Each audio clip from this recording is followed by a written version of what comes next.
Hello viewers, SM অনলাইনের আজকের আয়োজনে সবাইকে স্বাগতম। বন্ধুরা, আজকে আমরা দেখাবো কিভাবে আপনি আপনার বিকাশ অ্যাপ থেকে এসএম অনলাইনের বিলটা পেমেন্ট করতে পারেন।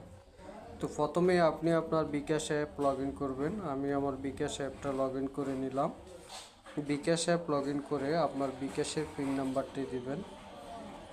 বিকাশ পিন নাম্বার দেওয়ার পর বিকাশ অ্যাপে ঢুকে যাবেন। ঢুকে যাওয়ার পরে এই যে দেখেন 1 2 3 4 নম্বর অপশন, আমি আবার দেখাই 1 2 3 4 নম্বর অপশনে পেমেন্ট লেখা থাকবে। এই পেমেন্ট অপশনটা সিলেক্ট করবেন। পেমেন্ট অপশন সিলেক্ট করার পর এখানে দিবেন আপনার মার্চেন্ট নাম্বার। তো আমাদের নাম্বারটা হলো 01742806035। 806035 দেওয়ার পরে আপনি ডানে ক্লিক করবেন। এখানে দেখেন আমাদের মার্চেন্ট নাম্বারটা আগে থেকে সেভ আছে, এই জন্য এসএম অনলাইন মার্চেন্ট নাম্বার চলে আসছে। আপনি এটা আপনার এখানে নাও আসতে পারে, আপনি এটা দিবেন। এই নাম্বার দিয়ে এখানে আপনার বিলের পরিমাণ লিখবেন। বিলের পরিমাণ হলো 500 টাকা। সাপোজ কারো 600, কারো 800, কারো 1000, যার যত টাকা বিল তত টাকা বিল লিখবেন। লিখার পরে এই যে দেখেন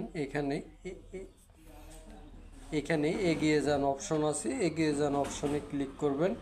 এগিয়ে যান অপশনে ক্লিক করার পর এখানে দেখেন রেফারেন্স, এই যে দেখেন রেফারেন্স একটা কথা লেখা আছে, এখানে আপনি ক্লিক করবেন। এখানে আপনি রেফারেন্স আইডিটা যত, আমরা প্রত্যেক ঘরে ঘরে গিয়ে রেফারেন্স আইডি লিখে দিব।